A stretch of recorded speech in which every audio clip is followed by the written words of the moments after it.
Greetings, Bronco fans. Welcome to this edition of Bronco Vision, where we're joined by UCO head football coach Nick Bobeck after the 26-7 win at Fort Hays State this past week. Coach, I would imagine the residual effects of practice and attitude, a lot of things happen good when you win. Yeah, and you know that's what should happen, and you know that's some of the positive things that happen when you win, and you just gotta, hopefully we can build on the momentum that we've got right now. We played okay. It wasn't great. It wasn't extremely clean by any means, and we've got some things that we can really clean up, and I think that's probably the most encouraging thing, and how willing our kids are to understand that and see that hey, there's big things on the horizon if we continue to build on this, and that's always easier when you come off a win.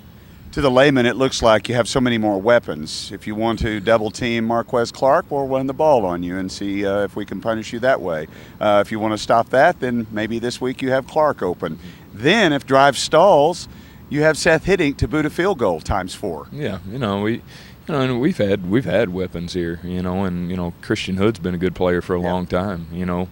Jake Gander was a really good football player for us last year. We were young on the offensive line last year. We really essentially lost one guy in Cameron Pound, and we have 0 seniors this year, so it's going to continue to get better, and we're going to continue to grow in those areas. And we got some production from the H-back position as well with Zach Hill and Clint Shimmick, with some big first downs, and obviously the quarterback had some big runs, whether it be a scramble run or whether it be a design draw or whatever it may be, and we've got to continue to grow as an offense, and we will, and the quarterback's only going to continue to get better. He's a young kid, Jake Gander is a young kid, it's his 3rd semester in college, and we've got a bunch of those guys, and and then the receiving core, we've got some really talented young people in that group as well. With Connor Pulley, you kind of see a little bit of the things that he can do instead of just being a glorified tight end, that's split out. But he can really go up and get the football, and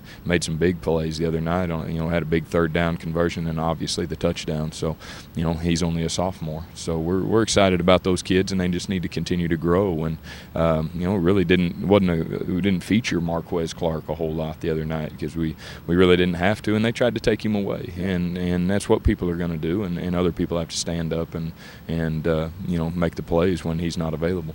For me, and I'm a fan too, as well as broadcasting the games, but my favorite part of the game was your defense tossing a shutout. Yeah, and I've said it several times, I'm really proud of those kids, and I'm really proud of the coaches on that side of the ball, as I am with all of our coaches. But it's the defense. We've struggled on the defensive side of the ball, and it hadn't been necessarily because of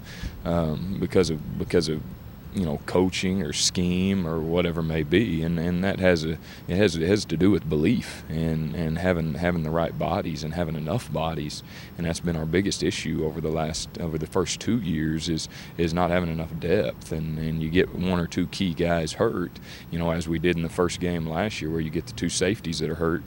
And you're in a tough situation when you don't have depth. And, I think that our kids went in, they played very, very hard. I don't know that we had anybody take over 30 snaps on the defensive side of the football. I think we only had 40-some-odd total. But, when you're able to rotate people in, fresh bodies, it's awful hard on offensive linemen to handle fresh defensive linemen. And when you're able to do that, you feel pretty good about your chances. Missouri Western next up.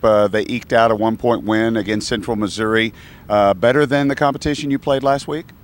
A very good football team, I don't want to take anything away from Fort Hays State, and I don't want to take anything away from what our kids did against Fort Hays State, but they're a good football team, perennially one of the better football teams in our league. 2 years ago they won the league.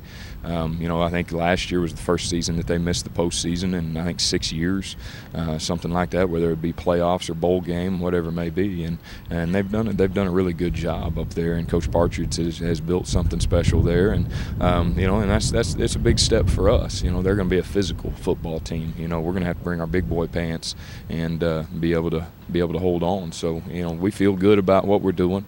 We feel good about our kids, and this week will tell us what we're probably going to get on Saturday. So we're excited to start practice today. And we're excited to bring you the game on 99.7 FM, but we want everyone to show up this Saturday. Kickoff 6 p.m. It's the only remaining night game on the schedule here at Wantland Stadium. With Nick Bobeck, I'm David Garrett. Thank you for watching this edition of Bronco Vision.